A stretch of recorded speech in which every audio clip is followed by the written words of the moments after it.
Hi guys, welcome back. Today I'm here to do my TBR for the Spookathon.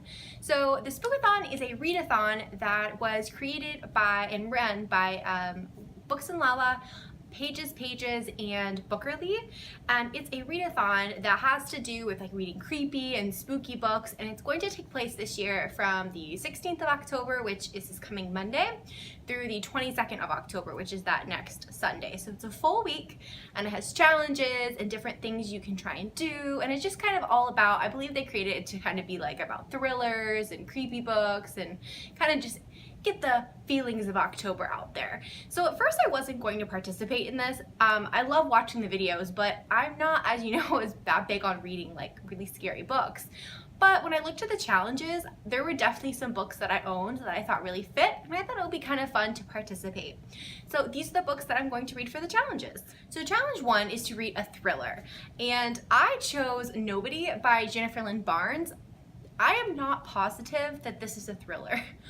The description on the back is pretty vague, but I know Jennifer Lynn Barnes wrote the Natural series, and that's definitely mystery thriller. So I'm assuming basically all the back says is there's a guy named Nix who is an assassin. He's a teenage assassin, and he has to kill this specific girl named Claire, but they form this bond, but then it says there's action, non-stop action, thriller. So I'm assuming it is a thriller, and I'm excited to get to this because I saw this at the secondhand bookstore, and when I didn't know that Jennifer Lynn Barnes had this book out, so it's one of her older ones, I think. So I'm excited to get to this. I'm hoping it's a thriller. If not, I'm probably going to read it anyway. So the second challenge is to read a book with a spooky word in the title, and that could kind of be a lot of different words, but I'm gonna go with Jessica's Guide to Dating on the Dark Side by Beth Fantasky. The scary word here is dark, not dating. Contrary to some people's thinking, it's dark is the scary word. I've already read this book years ago. I mean, I think I read this maybe like 6 years ago, 5. It was when I was in 5 years ago when I was in college, I think. This was just so much fun, and I feel like this is the perfect time to reread it. I honestly do not remember very much about this book at all, but basically it's about a girl named Jessica who's in her senior year of high school, and suddenly there's this foreign exchange student who comes, and he's named Lucius, I think it's Lucius, and he's from like Transylvania, and he's claiming to be this vampire, and he is telling her that she's some kind of like lost princess, that they are betrothed and they need to be married. And I just remember this being so funny because it was kind of how you would act if there was a vampire saying, I think we should get married. And I just remember loving this when I read it.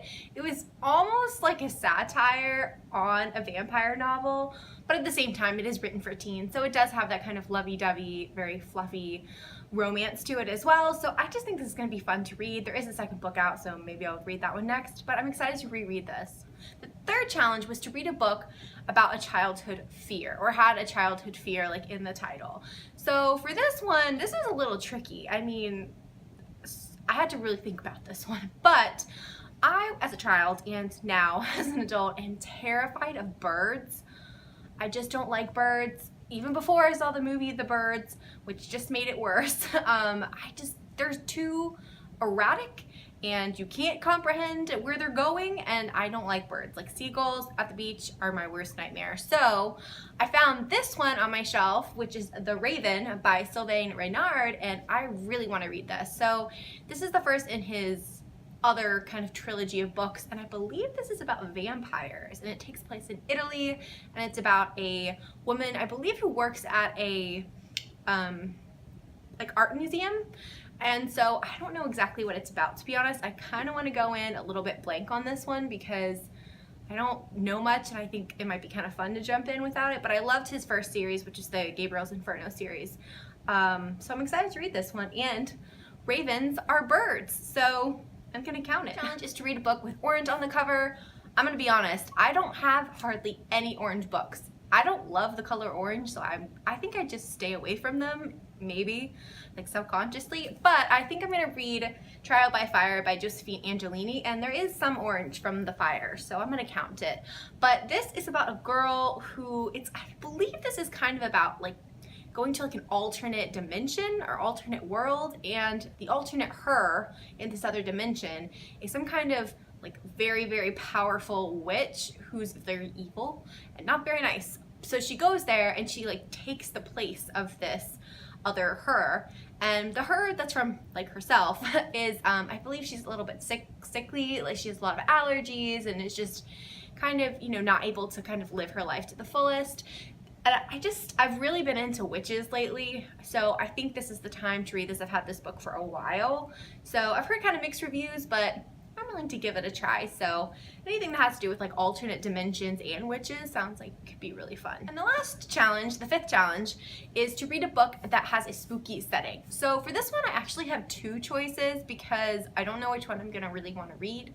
The first one is The School for Unusual Girls by Kathleen Baldwin. I've had this one for a while as well. I actually started reading this one the other day, but I think I'm gonna put it on hold until the Spookathon in a couple of days because I think it might fit really well, because the first couple of, I only read about 40 pages, but those pages were a little creepy. So this takes place in 1814, right after Napoleon was bested and he was beat and sent off to an island.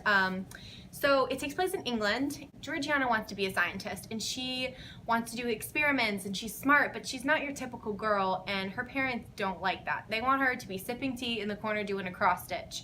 They don't want her doing scientific experiments out in the barn, and after a little baby accident where she set the barn on fire, she's sent to this school for unusual girls.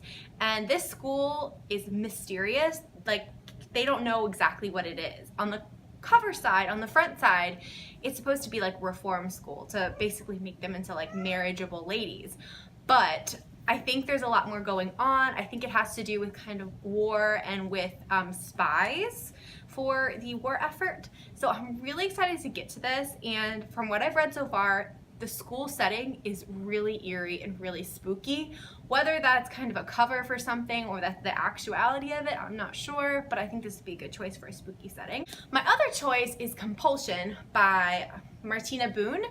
I have had this one and the second one for so long, and I feel like I need to get to them or give them away. But this one sounds so good, I don't want to give it away, so I'm gonna try and read it. So it's about a plantation in the South, and all I know is it has to do with ghosts, Civil War ghosts, this kind of, I think it has a curse, and this girl who is kind of stuck in the middle of these feuds from generation to generation. Anything that has to do with Civil War ghosts in a plantation house has me. And then I'm pretty positive from the cover it's also a romance because there's people right there. So I really want to read this. That just sounds so good. And I mean, obviously, if you have a haunted plantation house, it's gonna be spooky. I mean, just from touring those things, they even seem creepy when you're walking through them sometimes. So this would be a second good choice if I don't get to the other one. Okay guys, those are all of my books for the Spookathon. Let me know if you guys are participating, and link your video down below if you've made a TBR, because I'm really excited to see what other people are reading. If you like the video, please like and subscribe to the channel, and I'll see you guys next time. Bye.